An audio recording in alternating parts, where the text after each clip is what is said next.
Hello and welcome to the show that debates and deconstructs burning issues of the day. This is The Big Picture and I'm Athar Khan. After the landmark 2G scam verdict by the Supreme Court, the telecom sector in India had reason to be a little jittery. Major players like Reliance Communications, Tata Tele, Uninor and Systema Sham were affected by the judgment. Global players have also started distancing themselves from the graft-tainting partners, as in the case of Norwegian major Telenor that is seeking to part ways with Unitech Wireless, its local joint venture partner, and is now saying that it would seek compensation for the breach of warranties related to the cancellation of the joint venture. Uninor mobile licenses by the Supreme Court of India. Telenor entered India by buying 67.25% stake of Unitech Wireless, an arm of Unitech, which still owns the remainder. The Norwegian company has invested 8.9 billion krona for its stake in Uninor and is also fully guaranteeing 8.1 billion krona of short-term debt. Interestingly, India on Wednesday unveiled the broad contours of a new telecom policy that aims to simplify licensing rules, encourage mergers and acquisitions, and bring greater transparency to a sector tarnished by graft allegations. This is the third such time the government has formulated a policy for the sector after similar moves in 1994 and 1999. The new policy prescribes a single license for the entire country and also separate licenses from bandwidth. The policy will be operative from now on and the entire policy will be announced in April. The new policy also allows bandwidth sharing within a service area except for third generation or 3G telephony services. Contentious issues like charging a one-time fee for bandwidth held by telecom companies beyond the prescribed limit will be decided later. Tonight on The Big Picture, we discuss the direction in which India's telecom sector is headed in the light of the 2G judgment as well as the framing of new regulations by the government. We'll also try and find out what the future holds for Indian telecom majors. And to help us deconstruct the various issues, joining me in the studio is Shalini Singh, senior journalist with The Hindu now. Mr. R.N. Prabhakar, former member TRI. Also joining us on the program is Mr. B.K. Singhal, former chairman of VSNL. But I'd like to start the show with Shalini if I could. Shalini, how do you see the 2G judgment in regard to Indian major telecom players? We know that Bharti and Vodafone were kind of insulated from the judgment. What about the other players, the Reliance Telecommunications, the Tatas of the sector? How adversely do you think has the judgment affected not just their image but their businesses? Well, I think in one clear shot, the judgment has torn apart all the government's claims of public interest, level playing field, pricing issues, tariff considerations, all their public posturing for years. The judgment in one stroke has torn it apart. So in that sense, it set the stage for transparency going forward. So for instance, the government said we don't want to do auctions because we want to keep tariffs low in public interest. And we are very transparent, we are following policy, all their arguments. What has the Supreme Court judgment said? It said it's wholly arbitrary, capricious, contrary to public interest, apart from being violative of the doctrine of equality. Scathing. Very scathing. Yeah. So, I think it really trashes, demolishes the Congress, the UPA government's line and all the posturing that we've been hearing for so long on matters of serious consequence to government revenue. Right. But these companies, obviously, like I mentioned, not just their image, but their businesses. Do you think going forward, it's going to be a problem for these companies coming back after the verdict? Well, there is a lot up in the air in the telecom sector still. There is no clarity on many policy issues. So it's very hard to say because everything that was announced yesterday, even by Telecom Minister Kapil Sibal, actually poses more questions than it really answers. So, Athar, frankly, that's a very difficult question to answer. And, he's opened up a lot of room for subjective negotiation by leaving things tenuous. Right. So, we know that the entire telecom environment is in this mess because of that subject negotiation that was left open even by A. Raja. Right. So that's not a good sign. Right. Fair point. Let me come to Mr. Prabhakar. And first of all, do you agree with what Shalini just said, or do you have a different take on the issue? After the verdict, how adversely is their business going to be affected? So there are two aspects of the verdict. The verdict is mainly for the telecom licenses granted by Mr. A. Raja on 10th of January 2008. if you read the verdict, the licenses granted to the private respondents on or after 10/1/2008, pursuant to two press releases, this is an important one, pursuant to two press releases issued on 10/1/2008, and subsequent allocation of spectrum to the licenses are declared illegal and are quashed. So in this regard, I will like to explain that there are a large number of applications pending, some before 2006, some up to 24th of September 2007. And Mr. Raja declared a date as 1st October, advanced it to 25th of September. So those licenses, when he granted, he tried to explain that we follow the first come, first served policy as far as grant of letter of intent is concerned to the applicants. And then second point he put was that the compliance of letter of intent will decide the seniority for allocation of spectrum. Right. That's where he deviated from the first come, first served policies. Right. But Now coming here- back to my question, Mr. Prabhakar, how adversely do you think these businesses are going to suffer? Not image-wise, but obviously the top lines as well. See, there are two aspects of this. Yes, the business will definitely suffer, but had the judgment been otherwise, it would have given a seal of, means people can do anything and can get rid of by some penalty or something like that. From that point of view, it has alerted both the bureaucracy Right. as well as the decision makers, Honorable Minister of Communications and others also, Right. to follow a proper guidelines. So and what you're proper saying essentially is that because of this judgment, some semblance of transparency has kind of creeped into the system. Fair point. Let's go to Mr. B.K. Singhal and ask him, Mr. Singhal, some major economic dailies immediately after the judgment came out and said that auctioning wasn't really the right way to go, and a draw of lots was in fact the way that the government should have taken. Now, do you agree with that analysis at all? And let me follow up with that, because the other argument would be that some companies, some telecom majors in India would be better at converting resources into consumer services. Say, for example, a Bharti Airtel would be better at using those resources than, say, a Videocon. Do you agree with that at all? Oh, I do not agree with that at all. I mean, this is complete misleading the public, misleading the government, misleading the policymakers, misleading the whole universe. First of all, I would like to clarify that there has never been any license in the Indian telecom sector which has been issued with spectrum on a first come, first served basis. You take the 92 licenses, 8 licenses which were issued by the Narasimhan Rao government. They were against a bidding process. Then again in 94, they were against a bidding process by Pandit Sukhram, again in the Narasimhan Rao government. Then there were 2001 licenses, which were even more sophisticated way of allocating the licenses. They were also on an ascending auction basis and in a very transparent and a fair manner with spectrum. The first time the licenses ever were issued under the so-called first come, first served policy of Mr. Raja were in 2008. And there is no first come, first served policy at all for issuing of licenses with spectrum. So first of all, I would like to demolish this understanding of the public that in the history of Indian telecom with spectrum, no license has ever been issued. That is point number one I would like to place before the audience. Right. The point number two is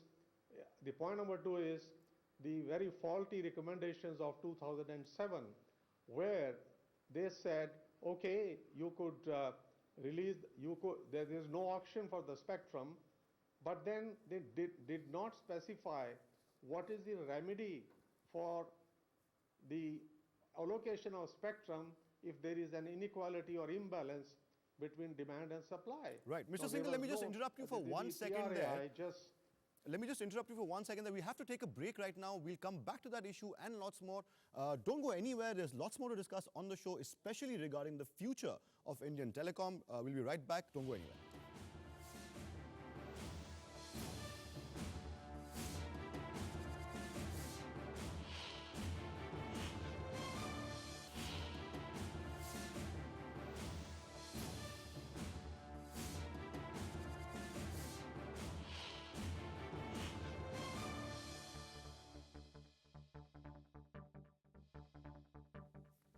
Welcome back. You're still watching The Big Picture. Shalini, let me come to you and ask you this. Wouldn't you agree that some incumbent players, like say Bharti, for example, and Vodafone, even Idea Cellular for that matter, for them this verdict was sort of a blessing in disguise. Now, they would stand to gain from subscribers who would want to move on from, say, the companies who are affected. Don't you think that'll help, say, Idea, for example? Well, that is true. They do stand to gain. Also, the return of spectrum. They are the best placed to bid in and to succeed in auctions. And the only worry is going forward that if the government decides to have closed auctions limited to the existing players, they might not realize as much revenue as they would if they had a global auction. Right. So if they have a closed auction, then the biggest beneficiaries are the incumbents. Right. Would you agree with that, Mr. Prabhakar? No, I'd just like to clarify that the auction has to be global. Everybody has to be given chance. But we have to keep in mind one thing, that existing players, when I talk about existing players, those who have been given license before 10th January 2008, these players have got reasonable spectrum with them. And if in the auction, they are given free hand to take as much spectrum as possible, they have got sufficient money with them. So there's a possibility that the people whose licenses are being cancelled, particularly where the foreigners have also invested money, they may not get a fair chance to bid for that one.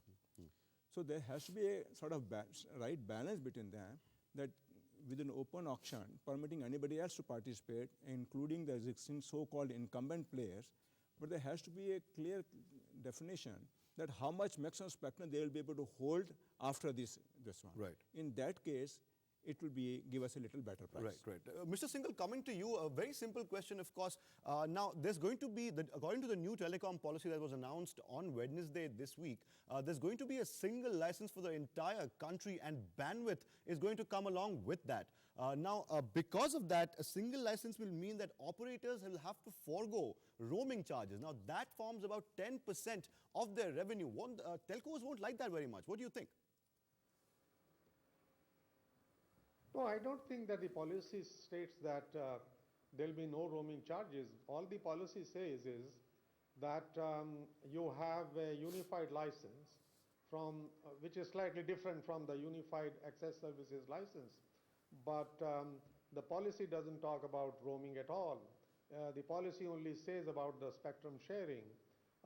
The details are in the devil. There are no details in the policy which has been announced yesterday. As a matter of fact, I would tend to agree with my friend Shalini Singh to say that the policy leaves more questions unanswered than what it answers or what it states. Right. There are so many imponderables there which are left to negotiations, and if that's the way it's going to be, then I think we will continue to be in a mess. And the timing of the policy, to my mind, is not the best. Here we have a document from the TRA chairman or the regulator saying that, look, now I want to devise a policy for auction. I want to decide on few things like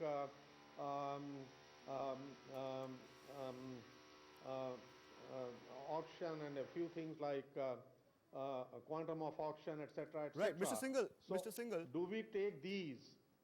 Mr. Singhal, let me just interrupt you there. Just a minute, please.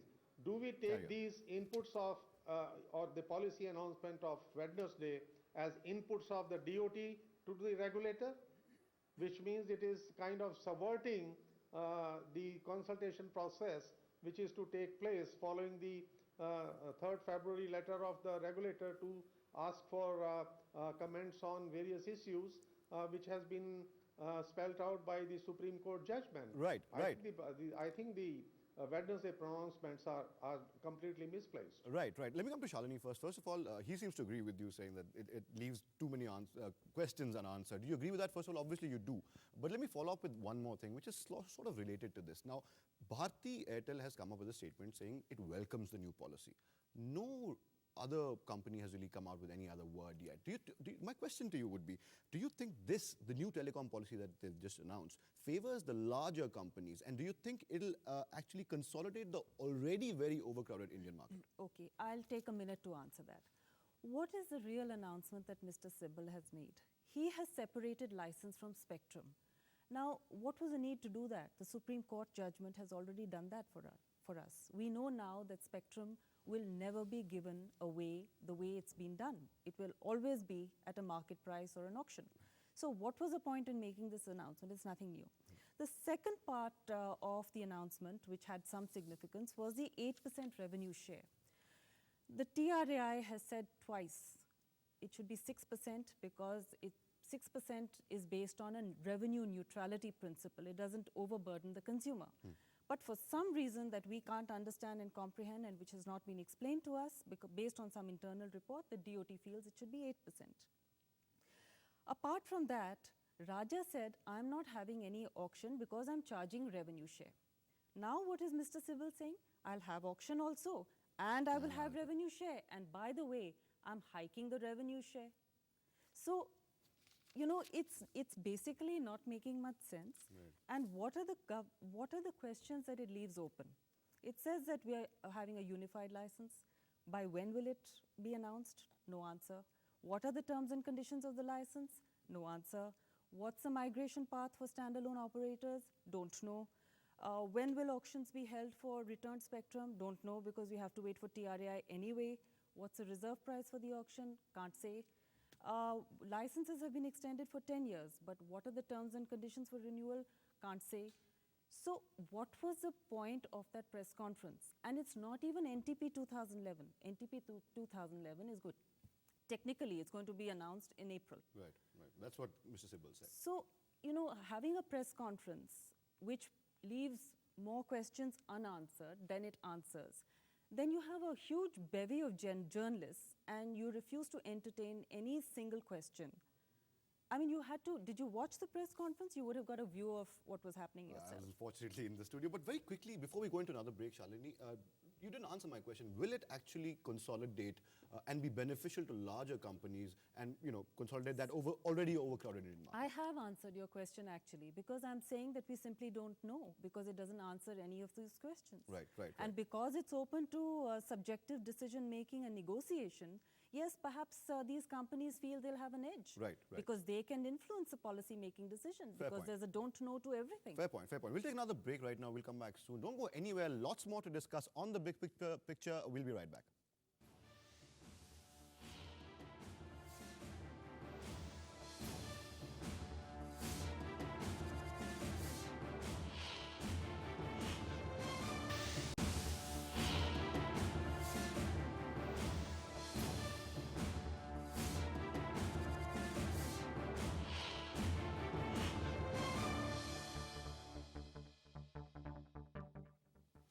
Welcome back. You're still with the big picture. Let me go straight to Mr. Singhal and ask you this. Mr. Singhal, the policy also states, if my figures are correct, the new policy allows quick approval of mergers where the resultant entity won't have a market share of more than 35% or bandwidth of 25% in a service area. Now, rules previously capped market shares at 40%. The government also says it is also considering allowing mergers where combined entities can hold up to 60%. Now, from a policy perspective, do you think that how do you think this step will play out? Is a nominal reduction in the required market share really going to make such a big difference?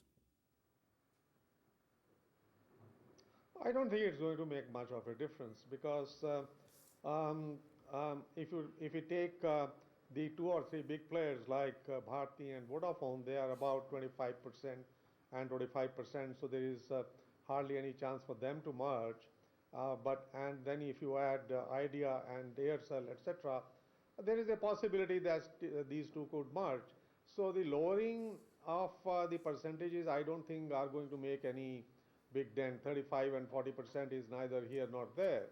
I think it's just cosmetics, and if you would like to seek my response on quick approvals, there is hardly any approval required because if you do the permutation and combination, I don't think that any big player can merge with any big player.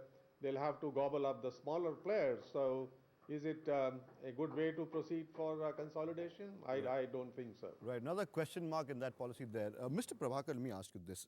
There is a general feeling that the troika of TRAI, DOT and the Ministry of Communication now over the years have sort of very randomly and very opaquely done business. Now, do you think they need to take a leaf out of, say, other regulators around the world, maybe the UK one or the FCC in the US? If I'm not wrong, there is the wireless planning and coordination wing which handles that. People are not really in the know of what's really happening there. Do you think we need to change our strategy there? Now here I beg to little differ. As far as TRA is concerned, not because I have been working there, TRA of India has been recognized at international level also for its transparency. What has happened is the recommendations given by TRAI have not been accepted in the manner which TRAI was expecting. And DOT has not referred in a number of cases as per TRAI Act. They should refer back to the regulator where they differ so that they can give their reasons, further reasons for that one, and then government can decide.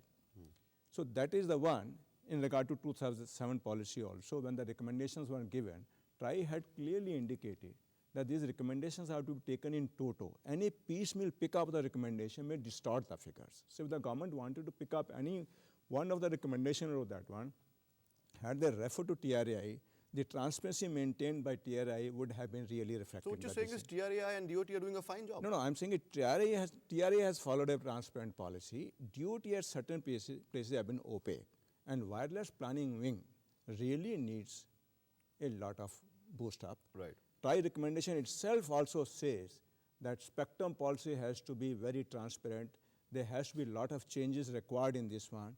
They must come out in the advance what is the spectrum available before auction and all those things. Right. Before grant of any license. Right.